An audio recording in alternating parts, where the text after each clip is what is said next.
Hello and good night. Welcome to week 13. Well, the end of week 13. It's Sunday, March 28th. This is the University of Fantasy Basketball podcast. Dr. Dane Andre with our distinguished professor, Killanomics. What up, bro? It's good, man. We getting close. It's heating up.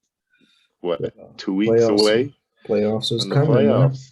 Playoffs are coming. A lot of things happen this week, man. NBA trade deadline, association trade deadline.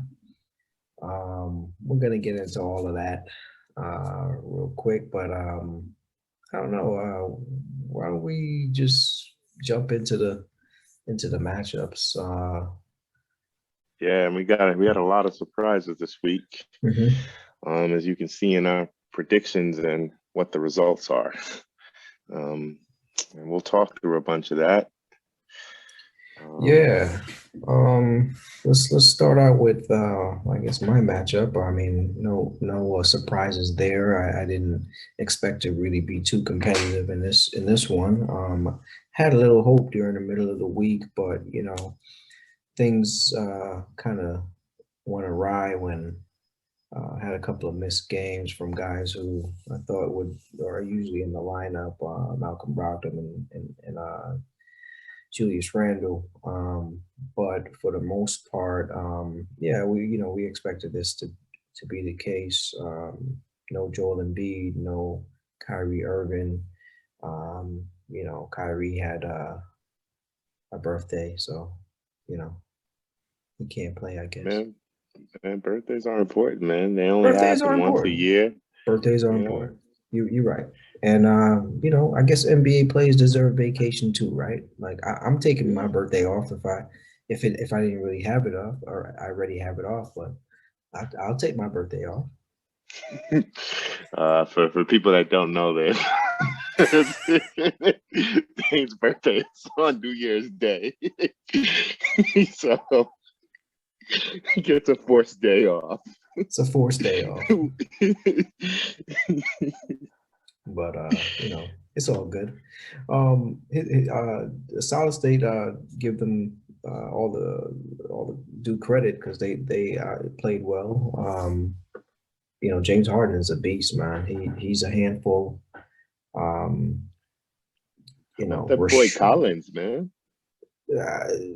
Collins did work, man. Collins did work. He's been going off, and the other guy too is Rashawn Holmes, man. Rashawn Holmes is just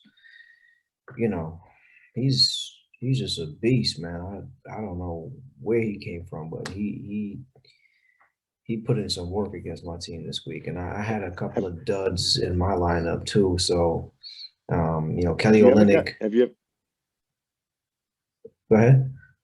Have you ever gotten to watch Rashawn Holmes play this year? A little bit, yeah. Or just in general?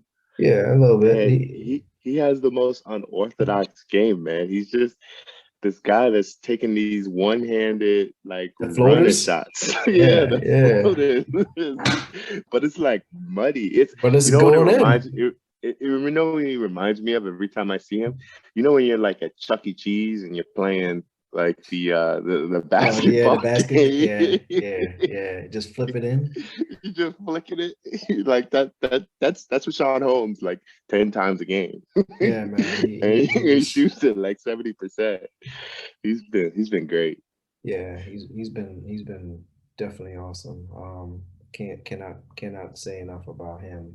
Joe Ingles and Larry Nance Jr., Colin Sexton missed a game or so, but when he came back lighting it up. So give those boys credit too. We just didn't have enough talent and firepower in our offense this week to play one of the best teams in the league, clearly. So my reign on top was short like leprechauns. Give the ball back over to Solid State. He's back on top after this one. But wow, I was thinking that same line, man. It's been everybody's reign on top. It's been short like leprechaun. Like it's only a matter of time, man. It's like It's like Game of Thrones out here, man.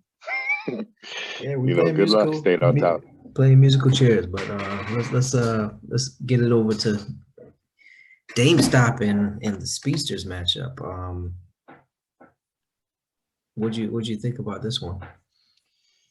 Man, GameStop, man, is back to his usual, man. He's out here, man. He's struggling to really put in that big punch, right? To come away with that 6-3 or 7-2 victory that he needs so that he can work his way into a better position of making it into the playoffs. Right. I did get to see Dame play one day. I can't remember the team, man, but he was just struggling from the field. It was against Dallas. He was struggling from the field, missing a lot of shots that he would typically make. And, he looked really, hurt out there. I think he was struggling with a knee injury and he didn't have such a great game. Yeah. I mean, the score in our capture 6-3, but Amherst is still fighting and bringing it to a 4-5 right now.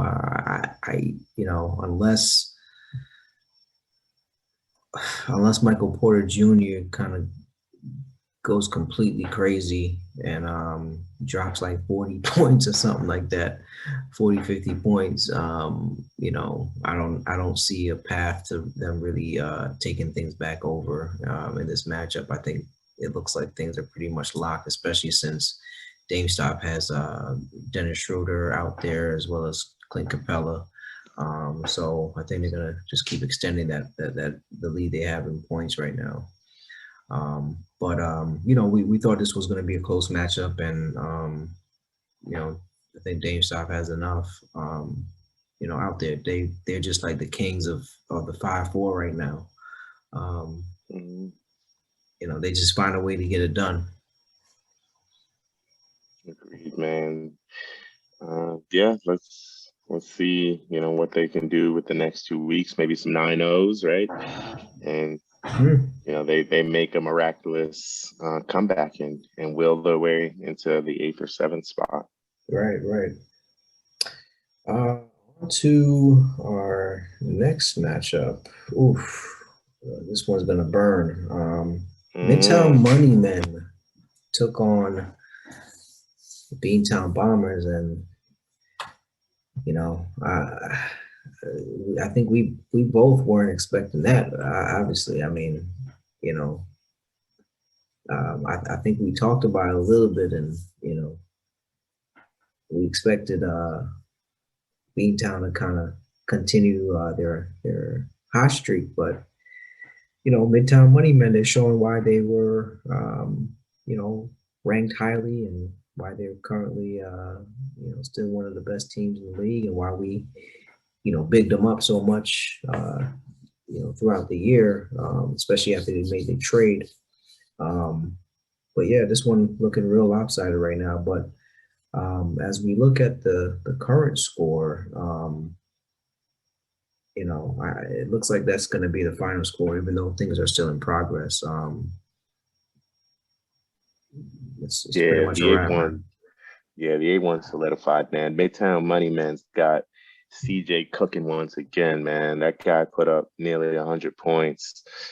He's stroking it again. And he's just a problem, man. I think we forgot how good CJ was, and that it was going to take him a little bit of time to get his legs and to get back into the groove of things. But man, he was really good. And then Harold looks like he's putting up some numbers. Man, I can't get with this guy, but he I keep hating on him, man. Yeah, I keep hating on him, but I'm telling you, the all he does is do work, man. He's not good, man. I still got a spot for Harold on my squad if he wants to be there, man. And then he's a champion. He's a champion. And then my pick, everybody keeps denying him, but MVP Joker, man. 60% from the field, 900 from the free throw line, 101 points, 6 threes, 41 rebounds, 33 assists, 6 steals, 4 blocks. Come on, guys. This guy's the MVP. Let's stop playing the games, maybe it's this guy, maybe it's that guy. The guys that were really giving him the true competition are hurt right now. And as long as he finishes, above the sixth place, people would just be crazy to not vote him. What do you think? Because clearly I've got strong feelings about who I feel, you know, should take home that that trophy. Well, initially I was going with my guy, Joel Embiid. But after the injury, he's been out a couple of weeks now. It's hard to argue against Jokic when we've been talking about Jokic being MVP since the beginning of the year, really. So he hasn't relented in his production. He's maintained his consistency. His team is a top five team in the West. I don't see any reason why we shouldn't look at Jokic as the front runner right now. Yeah, man. Certainly agree, man. And then with the Beantown Bombers, man, things are getting extra fishy over there, man. With Kyle Lowry not being moved, man. Rest days are coming, and they came today. Surprise, surprise.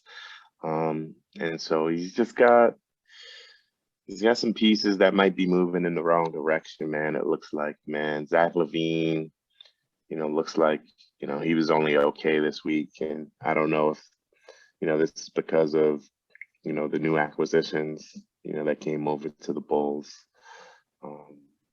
But, that's certainly interesting. Yeah, I don't know. Zach LaVine definitely didn't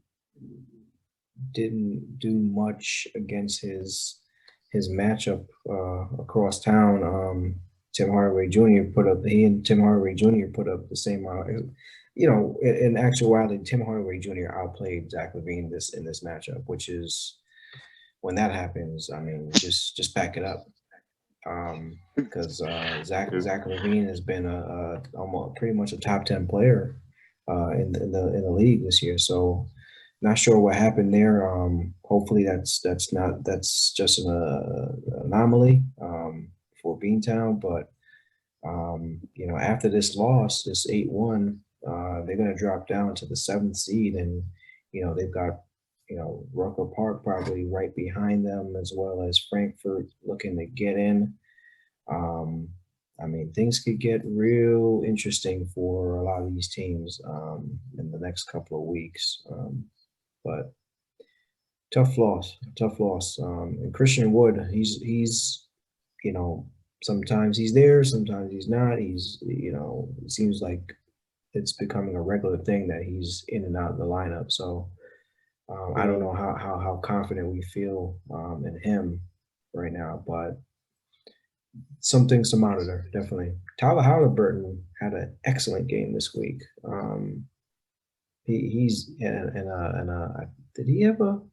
No, he didn't have the game winner. It was Harrison Barnes who had the game winner, but he and won 3-pointers and all types of stuff he was doing out there, man. He was dropping people. I was like, yo, dude is serious. Halliburton is the real deal, man. Yeah. All right. I gotta play. Yeah, man. Let's check out Bentown and Cranston. Yeah, it looks like what we thought would happen here. Cranston still, running out lineups with D'Angelo Russell and LeBron James. That is a recipe for taking an L if you're playing against a team with Zion and Booker and Luka. I mean, come on, man. You gotta bring your A game, and having two injured players out there playing against this squad is just it's a no bueno. What did you see in this matchup? Yeah, man. This was a crazy matchup. Quick breaking news update. Cranston Killers is now down only 5-3, Mm. won. And Trey Young has got a whole quarter to get an assist. So Cranston Killers surprisingly is looking to walk out of here 5-4, 4, yeah, 5-4, which is like 4-4-5, yeah. 4-5, which is like I mean, that's a big win. That is. Because I don't know if he necessarily wins this matchup, even if he has the injured guys playing, interestingly enough. So, Right. he finds a way to get it done. My man Captain P Siakam is balling, is doing big things. I expect big things for him, especially Spicy with P. the opportunities. Um, growing given, some of their moves. Trey Young has been great, especially since the new coaching change. He shot it nearly 50% from the field this week. And then on the other side, man, Bentown, no Luka, really. Luka got hurt, and he didn't play too much during this weekend, and that's probably that was the equalizer, man. That was certainly the equalizer. Now that I'm playing this back, because he's certainly gonna give another 10 to 15 assists if he's able to play throughout the week. So What happened with Luka? He got hurt. And so I thought it was that they were resting him for a back-to-back. But it turns out he didn't play in both games. I don't remember which part of the body, but I remember him missing time. So that was certainly unfortunate.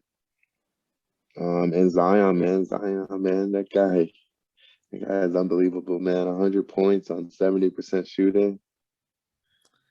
Yeah, just to think, we were asking some serious questions about his development early in the season. He didn't come out blazing, and people kind of giving him the kind of the cold shoulder a little bit, if I had to say honestly.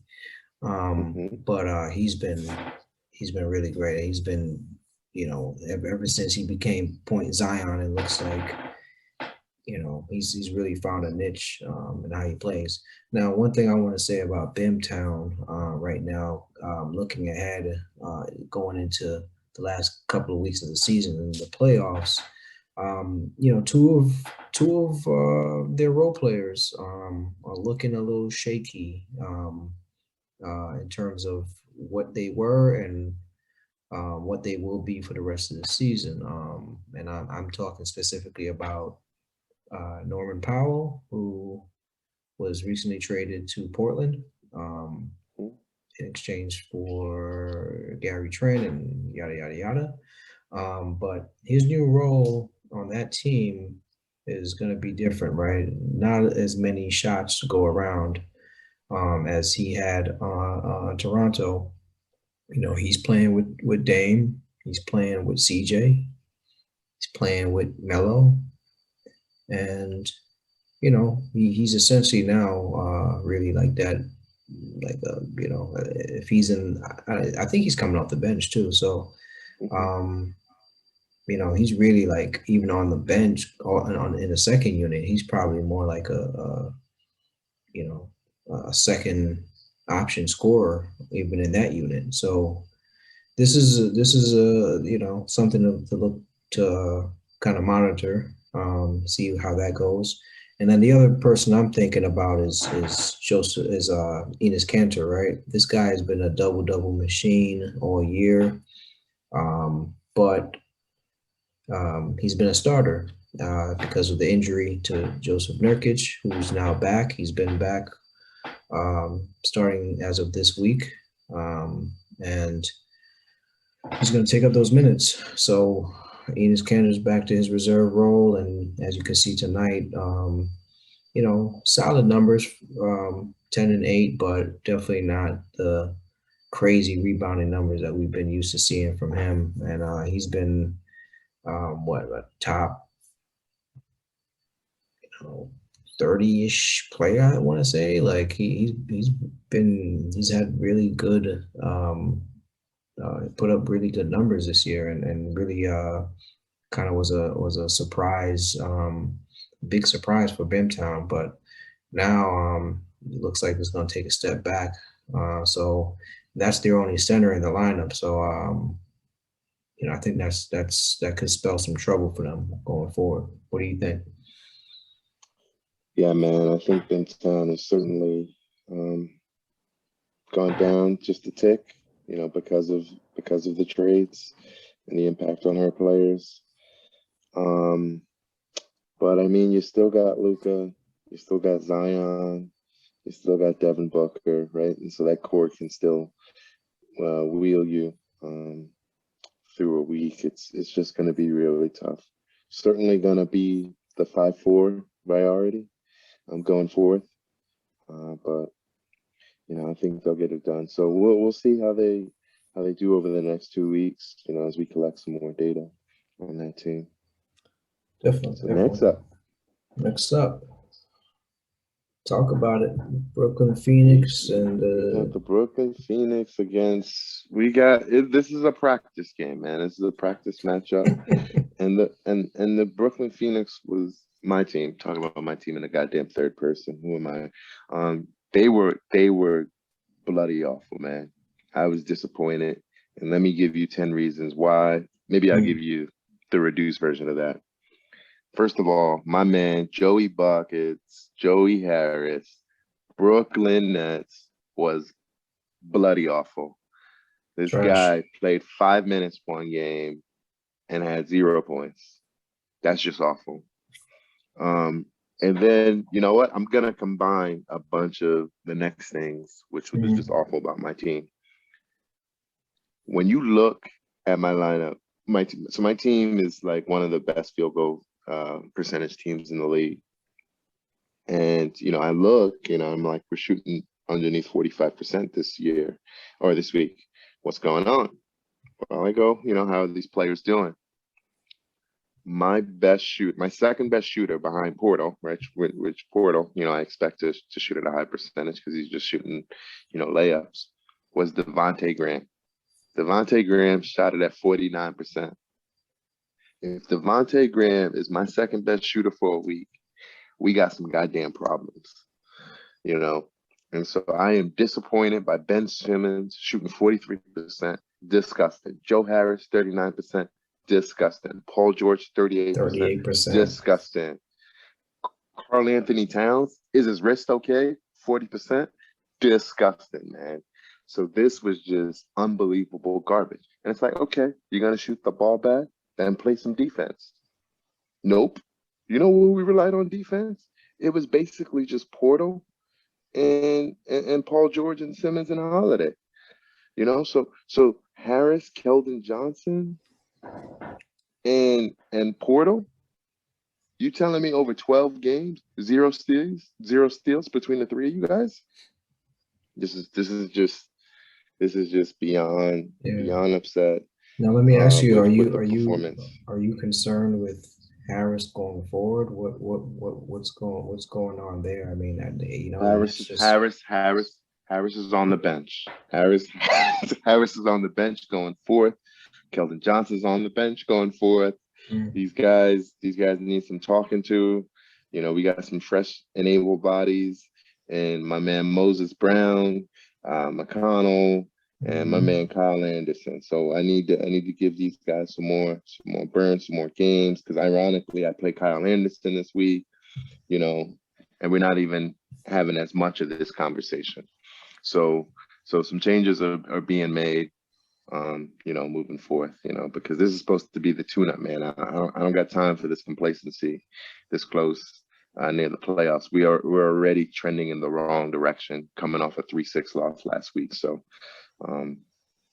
Well said. Well said. I mean, you look over and you see the production from Syracuse Sparrows, and it's like, man, to see that Brooklyn, your Brooklyn Phoenix struggled against this team it's a little concerning, but you know, I expect things to get better as we roll forward. Syracuse, if they play like they did last week, I know there's a few teams they'll be able to beat too. So, um, but yeah, we can move on to more exciting matchups. Well, it's not going to get too exciting for the next one. We've got the Titans versus the True Grit. We both picked the Titans. We were right about that. Anything you wanna say there? And I'll add right now the Titans are up 6-3 in the matchup currently. Yeah, it's gonna as we say every week, it's just gonna be tough for True Grit to really pull out a win against a quality team like the Titans. Hey, look, the Utah Jazz players are playing excellent basketball these days. Um, Donnie Mitchell, Spider, he's he's turning it up, man. And then you got Gobert, solid as ever. Um, Mm. it's just not much to add there. I think we knew that Titans, given their record of wins in these last few weeks, we thought they should be able to easily handle True Grit. So Okay. And then next up, we've got the 17ers visiting the Busters. We both pick the Busters to win this matchup, and boy, were we wrong, man. What were some things that surprised you and jumped out to you in this matchup? yeah, I mean, it's tough. It's tough when you got guys missing games. We had a game where Milwaukee, which Rucker Park has two Milwaukee players, Drew Holiday and Giannis, where both of them actually missed. I think they in that game they all four starters did not play, and then Bobby Portis is hurt, which is also on Milwaukee Bucks and on Rucker Park. Yeah, there was just not enough help, not enough help Yeah. against Yeah. a Jimmy Butler team. skipped the game too, man. Right, Jimmy Right. Butler also skipped a game, exactly. So yeah, you got guys missing games. Kawhi also missed a game too. Mhm. So Kawhi Leonard, Drew Holiday, Giannis, Butler, Portis being out, you know, missing 2 games. I mean, it's just not enough. Just I guess a tough break against them. But interestingly enough, Lonzo Ball was in the lineup for Frankfurt, Mhm. and he didn't play the whole week. So um, I mean, they still had all their other players, but you just don't expect this kind of result from the bevy of names that are on Rucker Park. So next week you just kind of hope that we don't have too many more weeks like this, right? Where guys are Mhm. just missing games, but this is the risk that comes with some of those players that are on Rucker Park, right? Drew Holiday's not been a guy who you can consistently say, oh, he's been there every year or every game. He's been good these last couple of seasons as far as his how many games he's played, but he's been known to miss a lot of time. Kawhi, we know this. Jimmy Butler, you know, you don't. Mhm. He's it gets sketchy, man. Giannis is really the only guy on this team who you feel like he's gonna be out there, rain, sleet, hail, snow, bad ankle, whatever. So we got to monitor this going forward. This loss could have actually been worse if Frankfurt would have got a block today, and even a few more assists. It came close in a couple categories, a few threes too. Um, there was a path. There was definitely a path to win to get like an 8-1 in this matchup for Frankfurt, and they've got to be probably kicking themselves right now that they couldn't get that, because that could have really probably put them in the playoff picture. Yeah, and they're right around, they're hovering right now. But Mhm. um, it's going to get difficult if they can't string together some more wins going forward, and some dominant wins. I mean, um, any thoughts from you? Yeah, man, I gotta shout out my man Darren Fox, man. I had written him off, but as of late, man, I don't know if it was since the Twitter beef, with the fathers, going ham, but man, I gotta say this line out loud. Darren Fox shooting 64% from the field for the week, 83% from the free throw line, 9 threes, 147 points, 14 boards, 22 assists, 8 steals, 3 blocks, 11 turnovers, man. Yep.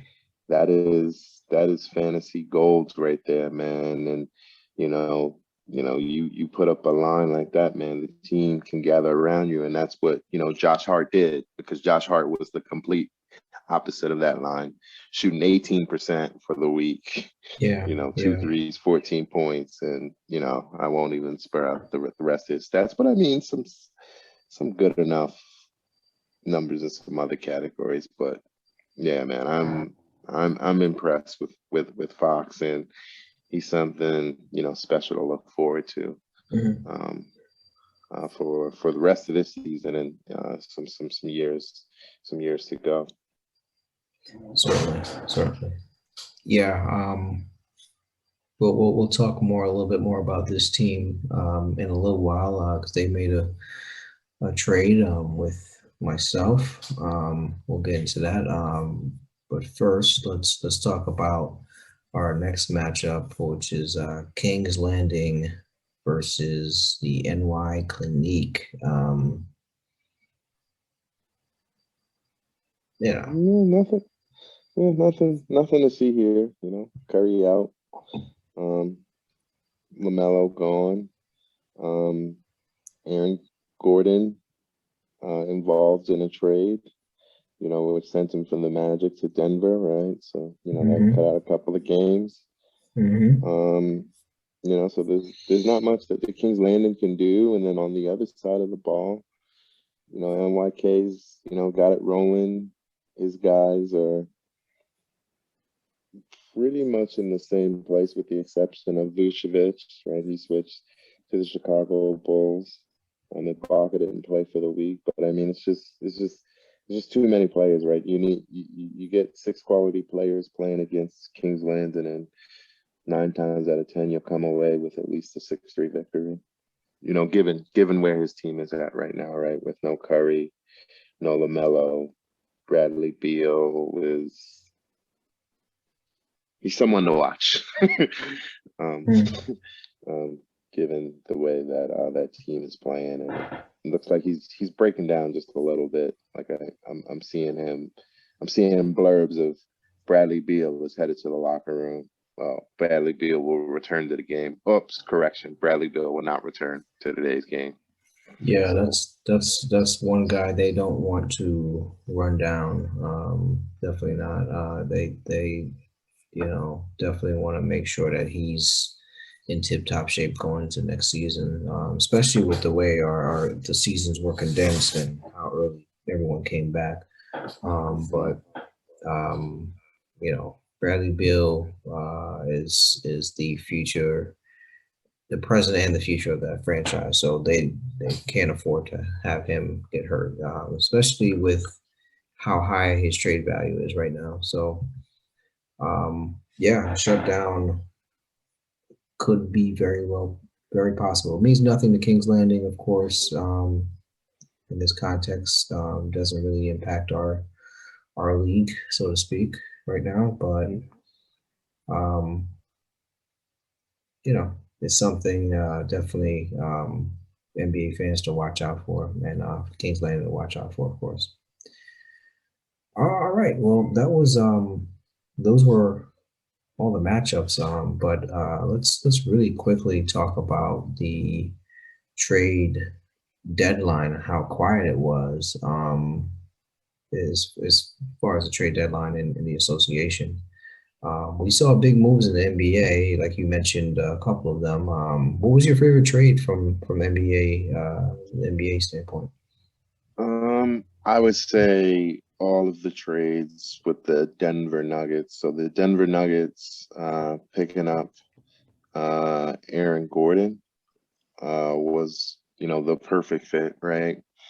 They're missing like one other piece that can defend, kind of be a playmaker, hit some shots, basically kind of be the Jeremy Grant, as much as possible, because you could see that they're just missing something consistent, each and every game, and so I think he'll be a nice addition to that team. There was another guy they got him. It's JaVale McGee. JaVale McGee, yes, that's another great ad, right? Because he gives 10 to 15 minutes to give Joker some rest and also provide some defense, and that gives Mike Malone another piece to play with, to figure out how to manage the minutes of his stars and still be able to keep say the plus minus within a reasonable margin and still get to keep your superstar fresh. I think that was an underrated move by the Nuggets, and so that was certainly the one that kind of stuck out to me as excellent move by Denver, especially right Lakers. LeBron James, we don't know how long he's going to be out for. Davis is I know he's ramping up, but don't believe everything you hear until you kind of see it, and you want to see it for a little while, right? You don't want the whole KD, episode that kind of happened, although I doubt that happens, given that it's the regular season and there's no real rush, but, certainly some concern there. Right. How about you? What was your favorite? I like the Denver move. I don't know what it does for them. I don't know if it really moves the needle for them, but I think it definitely adds another some athleticism to their team with Aaron Gordon. He's not really a great shooter, but he can, with him being sort of an off the ball slasher, and providing some defense, I think is going to be a real nice addition for them. So I like it. I like the move. I think my favorite move though was, I liked the move that Portland made to get Norman Powell. I think he adds a wing scorer that is probably, I would say he's probably the among all the other guys that they had, Rodney Hood and Gary Trent. Norman Powell seems like he's the best scorer out of the three. Even though Trent is very good and all that, but I like the move they made. They got some value out of Trent because he was going to be a free agent this offseason. I don't know that they had the money to really give him what he would be looking for in the open market. So I like that they got something for him. Rodney Hood, also getting some value for Rodney Hood was definitely a good move. So definitely, I think that was probably my favorite move. Well, Yeah. let's talk about the trade that happened in the association, because we had our deadline as well, and it was not the maybe not the fireworks of a trade that maybe I was expecting to see, but Mhm. definitely some recognizable names in there. What Yeah. were your Give us some history and background about, this, how this trade went down, got done, how you guys got this deal done. Was this something that was worked out in the 11th hour? Was something that was, in the works for some time? Caris LeVert specifically? We were talking about making a move for Caris LeVert probably maybe a couple of weeks prior to the deadline. We kind of were back and forth looking at some different kind of trades. We actually came to a different deal at one point that fell through. And then as the deadline approached, I think looking at the injuries that I had, looking at some of the roster moves that were sort of abound, I kind of had some changing needs, and so the move around or the parameters of this trade actually changed in the 11th hour, I would say, and then we did some communication back and forth, and I expressed my interest. I knew that Chris Paul was a guy that you know he was looking to move for quite some time now, and he's made it very apparent that he wanted to get some value for Chris Paul, and I don't love that I had to give up a nice guy who I think is a nice young asset moving forward. But I think given the landscape of the league right now and looking at, you know, what some of my team's shortcomings are, I think I had to, do something that allowed us to be maybe slightly more competitive in some categories we were looking to boost up. So Chris Paul was that guy. I had to go into the luxury tax to make the move. But I'm a fan of Chris Paul. Not a fan of his age, and I think you know that about me. But Mhm. looking at what he did this year and what he's been doing, I was willing to take that risk. So I just felt like where we weren't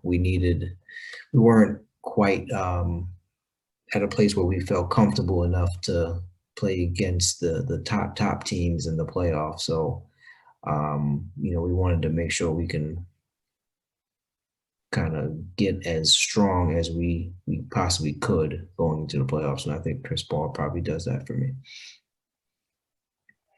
Yeah, I mean, you know, and to my thoughts on this trade, yeah, I thought you, especially the Great Danes, you did a hell of a job, getting an all-star, right? A guy that can get you some assists, you know, do things at a high, efficiency in the field goal and free throws.